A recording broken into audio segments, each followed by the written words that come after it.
राधे राधे दोस्तों, spiritual experience में आपका स्वागत है। आज हम बात करेंगे श्राद्धी नवरात्रि, जो आपके श्राद्धी नवरात्रि 2024 में मनाए जा रहे हैं अक्टूबर से। ठीक है, हम बात करेंगे कि श्राद्धी नवरात्रि कब से प्रारंभ हो रहे हैं। ठीक है, अष्टमी नवमी किस तिथि को आपकी मनाई जा रही है, व घट जो है कि घट स्थापना, कलश स्थापना का शुभ मुहूर्त क्या है। ठीक है, वह माँ दुर्गा की जो है कि पूजा अर्चना कैसे करनी है, संपूर्ण विधि आपको बताई जाएगी इस वीडियो के माध्यम से। वीडियो शुरू करने से पहले मैं आप सबसे रिक्वेस्ट करना चाहती हूँ, जो चैनल पे मेरे न्यू व्यूवर्स जुड़े हैं, न्यू विजिट ले रहे हैं, वो चैनल को सब्सक्राइब कर दें, बेल आइकन को प्रेस कर दें, ऑल नोटिफिकेशन ऑन कर दें, ताकि जो भी जानकारी हो स्पिरिचुअल से रिलेटेड दोस्तों वो आप तक पहुँच जाए। तो सबसे पहले हम बात कर लेते हैं थोड़ा सा श्राद्धी नवरात्रों के बारे में। देखिए दोस्तों, हिंदू पंचांग के अनुसार 3 अक्टूबर 2024 से श्राद्धी नवरात्रि की शुरुआत हो रही है। ठीक है, नवरात्रि के पहले दिन कलश स्थापना या घट स्थापना जिसे कहा जाता है की स्थापना की जाती है। ठीक है, श्राद्धी नवरात्रों में आपको पता होगा कि माँ दुर्गा के 9 रूपों की विधि विधान के साथ पूजा अर्चना की जाती है। ठीक है, और माँ शेरा वाली जो है कि शेर की सवारी उनकी होती है। ठीक है, इस बार जो है कि माँ भगवती डोले पे सवार होके आ रही है, जो अशुभ माना जा रहा है, और वो कहीं ना कहीं संकेत कर रहा है कि आने वाले समय में भयंकर बीमारी, महामारी व प्रलय का कारण जो है कि शास्त्रों के अनुसार, पंचांग के अनुसार बताया जा रहा है। ठीक है, तो आप बिल्कुल भी चिंता ना करें, वो जगत जननी है, वो कार्य उनका है। ठीक है, सृष्टि अगर उन्होंने बनाई है तो वो उसका सर्जन भी करेंगी, प्रलय भी वही करेंगी, वो उनके हाथ में। ठीक है, तो आप विधि विधान से मन से उनकी पूजा आराधना करें। सबसे पहले हम बात कर लेते हैं थोड़ा सा नवरात्रों के बारे में। ठीक है दोस्तों, 3 अक्टूबर से जो है कि नवरात्रे आपके शुरू हो जाएंगे और जो 11 अक्टूबर तक आपके नवरात्रे रहेंगे। ठीक है, नवरात्रि के जो खास आखिरी के जो 3 दिन होते हैं दोस्तों, वो बहुत ही खास होते हैं।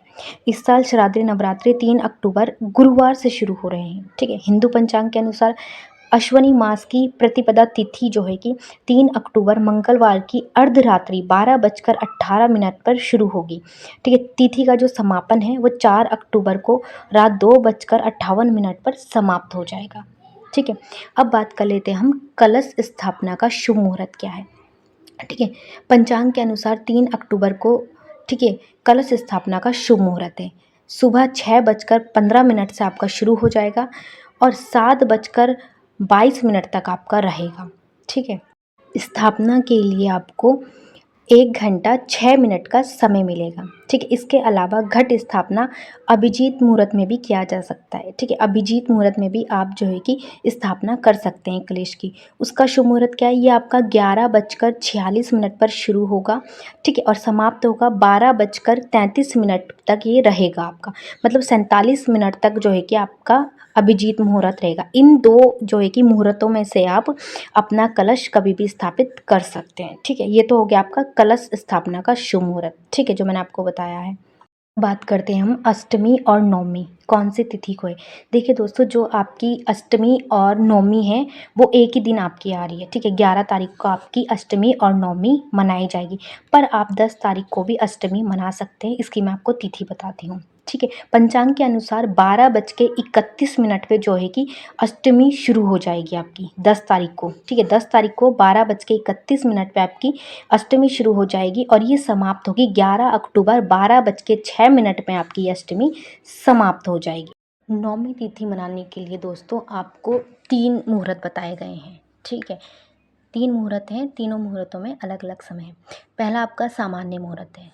ठीक है, सामान्य मुहूर्त कब से शुरू है आपका 6:20 में आपका शुरू हो जाएगा 11 तारीख को, और 7:47 पे आपका समय हो जाएगा। ठीक है, समाप्त हो जाएगा। इस टाइम पे आप जो है कि नवमी पूजन कर सकते हैं।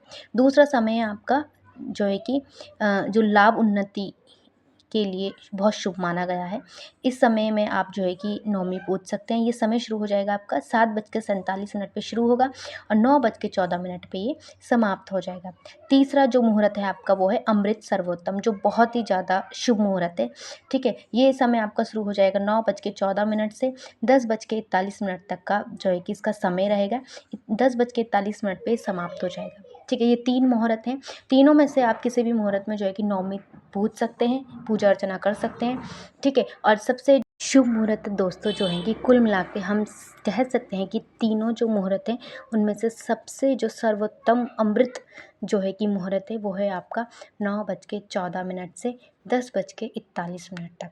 ठीक है, पर समय की वजह से किसी किसी का ड्यूटी समय की व्यस्तता के कारण आप इन तीनों मुहूर्त में से किसी भी मुहूर्त में जो है कि नवमी पूजन कर सकते हैं। ठीक है, अब बात करते हैं हम कौन कौन सी तिथि को कौन कौन सी देवी की पूजा अर्चना की जाएगी। पहला व्रत कब है, दूसरा कब है। ठीक है, पहला व्रत रहेगा आपका 3 अक्टूबर को, जिसमें माँ शैलपुत्री की पूजा की जाती है। दूसरा व्रत रहेगा आपका 4 तारीख को, जिसमें माँ ब्रह्मचारिणी की पूजा आराधना की जाती है। तीसरा व्रत रहेगा आपका 5 तारीख को, जिसमें माँ चंद्रघंटा की पूजा की जाती है। चौथा व्रत रहेगा आपका 6 तारीख को, जिसमें माँ कुष्मांडा आराधना की जाती है। पांचवा व्रत रहेगा आपका 7 अक्टूबर को, जिसमें माँ स्कंद माता की पूजा आराधना की जाती है। छठा व्रत रहेगा दोस्तों आपका 8 अक्टूबर को, जिसमें माँ कात्यायनी की पूजा आराधना की जाती है। सातवां व्रत रहेगा दोस्तों आपका 9 अक्टूबर को, जिसमें माँ कालरात्रि की पूजा आराधना की जाती है। आठवां जो है कि आपका व्रत रहेगा 10 तारीख को दोस्तों, जिसमें महागौरी की पूजा की जाती है। और 11 अक्टूबर को आपकी महानवमी मनाई जाएगी। ठीक है, 9वां दिन नवरात्रि का आपका मनाया जाएगा। ठीक है, 12 तारीख को माँ दुर्गा की प्रतिमा वगैरह जो है कि जो भी है उनका सामान जो है कि वो विसर्जित किया जाता है। ठीक है, विसर्जन किया जाता है। ठीक है, साफ जगह में, जैसे नदी हो या गंगा जी हो। ठीक है, और शाम को आपका जो है कि दशहरा मनाया जाता है। 12 तारीख को आपका दशहरा है। ठीक है, बात कर लेते हैं हम दुर्गा पूजन विधि विधान का। ठीक है, कैसे क्या करना है। सर्वप्रथम दोस्तों आपको सफाई का बहुत ज़्यादा ध्यान रखना है। एक दिन पहले जो है कि आप या फिर सुबह के टाइम जल्दी प्रातःकाल उठ के साफ़ सफाई अच्छे से कर लें, जाले वगैरह सब निकाल लें और बहुत अच्छे से अपना पूजा स्थल साफ़ सुथरा रखें। उसके बाद आप स्नान आदि से निवृत्त होके, ठीक है, आप अपने पूजा घर में जाएँ। ठीक है, पूजा घर में जाने के बाद आप अपने पूजा घर में सभी जो है कि अगर आपके पास माँ भगवती का विग्रह है तो उसको गंगा जल पंचामृत से स्नान वगैरह कराएं या गंगा जल के छींटे लगाएं अपनी पूजा घर में। अगर आप माता की चौकी लगाते हैं तो चौकी में भी यही विधि विधान है। अगर आप स्थान पे करते हैं पूजा स्थान में तो वहाँ भी यही विधि विधान है। ठीक है, इसी विधि विधान से करना है आपको। अब आपको क्या करना है कि आपको सारी सामग्री वहाँ पे लानी है। सबसे पहले आपको कलश स्थापित करना है। ठीक है, आपको करना है जोत वगैरह प्रज्वलित कर लेनी है।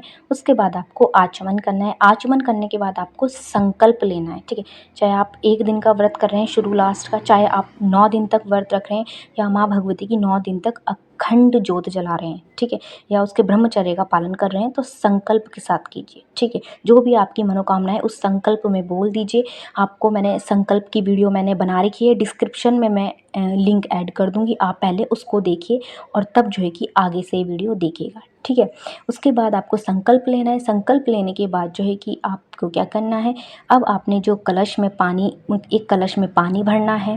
ठीक है, पानी भरने के बाद उसमें 5 या 7 आम के पत्ते लगा देने हैं। उसके बाद उसमें आपको नारियल रखना है चुन्नी वाला। ठीक है, अब उस नारियल में आपको 11 रुपये दक्षिणा रखनी है और जो है कि सभी जो है कि आपके स्थल में जो भी पूजा स्थल है वहाँ पे तिलक वगैरह माता का करके, तिलक करने के बाद जो है कि आपको जो भी आप उनके लिए फ्रूट वगैरह लाए हैं वो चढ़ा दीजिए। फूल वगैरह माला जो भी है वो आपको वहाँ पे समर्पित कर देना है माँ भगवती के पास, और दक्षिणा भी आपको निकाल के रखनी है माँ भगवती के पास। ठीक है, फिर उसके बाद आपको क्या करना है, जो आप जोत जलाएंगे उसमें थोड़े से चावल डाल दीजिए। ठीक है, ये में 2 लौंग डाल दीजिए। इसके बाद आप जो है कि माँ दुर्गा की दुर्गा चालीसा का पाठ कर सकते हैं, दुर्गा कवच का पाठ कर सकते हैं। ठीक है, या आप माँ कालका को मानते हैं तो काली चालीसा, काली कवच, मतलब आप माँ भगवती की किसी के भी पाठ का आप जो है कि पाठ कर सकते हैं। माँ भगवती के 108 नाम आप जाप कर सकते हैं। उनका मंत्र है, उनका मंत्र पढ़िए अगर आपने क्या बोलते हैं अखंड जोत जलाई है। ठीक है, अब इसके बाद आपको क्या करना है, बाद में आरती करनी है। आरती वगैरह करने के बाद जो है कि आप फलाहार वगैरह ले सकते हैं। ठीक है, फलाहार लेने के बाद आप शाम को भी आपको इसी रूटीन में पूजा वगैरह करनी है। ठीक है, अब बात करते हैं हम, अगर आपने व्रत नहीं रखा पर फिर भी आप माँ भगवती की जोत जलाते हैं, पूरा पूजा आराधना करते हैं, तो तब भी आप इसी विधि विधान से करिए। ठीक है, आप पूजा अर्चना करने के बाद अपना खाना वगैरह जो भी है अपना भोग लगा सकते हैं। ठीक है, और माँ भगवती को फलाहार का भोग लगा सकते हैं। ठीक है। ड्राई फ्रूट्स का भी आप माँ को भोग लगा सकते हैं, जैसे काजू, बादाम, किशमिश वगैरह, इसका भी आप सुबह से शाम दिन में भोग लगा सकते हैं। समय पे ही अगर आप फलाहार कर रहे हैं तो एक समय निश्चित रखिए कि इस समय आपको करना है।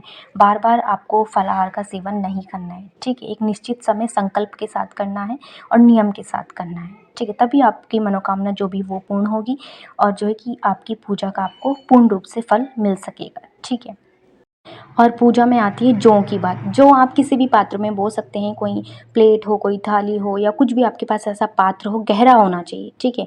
क्योंकि थाली और प्लेट में तो अच्छे से नहीं, कोई गहरा पात्र हो उसमें आप जौ लगा सकते हैं। मिट्टी डालें पहले, फिर उसमें जौ लगाएँ, थोड़ा नीचे डाल दें, नीचे थोड़ा ना मिट्टी के अंदर डाल दें उन जौ को और कुछ ऊपर से बिखेर दें, फिर उसमें पानी डाल के जो है कि उसको ढक के रख दें, ठीक है? और बार-बार जो है कि उसमें हाथ ना लगाएँ जौ में, ठीक है? दूसरे तीसरे दिन आप उसमें जल डाल सकते हैं, ठीक है? और जब उसमें जौ निकल आए तो आप उसमें पीले फूल ज़रूर रखें, बहुत अच्छा लगता है। एक और बात, अगर आपने माँ भगवती की चौकी लगाई, ये स्पेशल उनके लिए जो माता की चौकी लगाते हैं और माँ को विराजमान करते हैं और माँ की अखंड जोत जलाते हैं, क्योंकि मैं भी इस तरह से करती हूँ। उसके लिए नियम होते हैं दोस्तों, जब आप माँ की चौकी लगाते हैं, अखंड जोत जलाते हैं, तो आप माँ से ऊँचे स्थान पे आप विश्राम नहीं कर सकते। आपको नीचे ही आप ना बिस्तर वगैरह लगाना है, वहीं माँ के थोड़ा सामने आस-पास कहीं भी रूम में अपना बिस्तरा लगाना है और वहीं आपको विश्राम करना है। और विश्राम भी क्या करना है आपको, पहले तो 9 दिन तक दोस्तों जो है कि सोना नहीं चाहिए कहा जाता है। पर जैसे कि क्योंकि जोत जल रही होती है तो जोत का ध्यान रखना होता है। बट ये है कि आप थोड़ा-थोड़ा जो है कि बीच में अपना सो सकते हैं। जैसे आपने देखिए तेल डाल दिया, उसके बाद आप आराम कर सकते हैं। उसके बाद फिर जो है कि जितना हो सके भजन कीर्तन करें, जागरण करें माता का बहुत अच्छे से, ठीक है? तो दोस्तों ये थी छोटी-सी जानकारी माँ भगवती के पूजा विधि-विधान के बारे में। आई होप कि आपको अच्छी लगी तो वीडियो को लाइक ज़रूर करें, चैनल को सब्सक्राइब करो, ज़्यादा से ज़्यादा शेयर करें। मिलेंगे हम आपको नेक्स्ट वीडियो में, तब तक के लिए अपना ख़्याल रखिए। राधे राधे।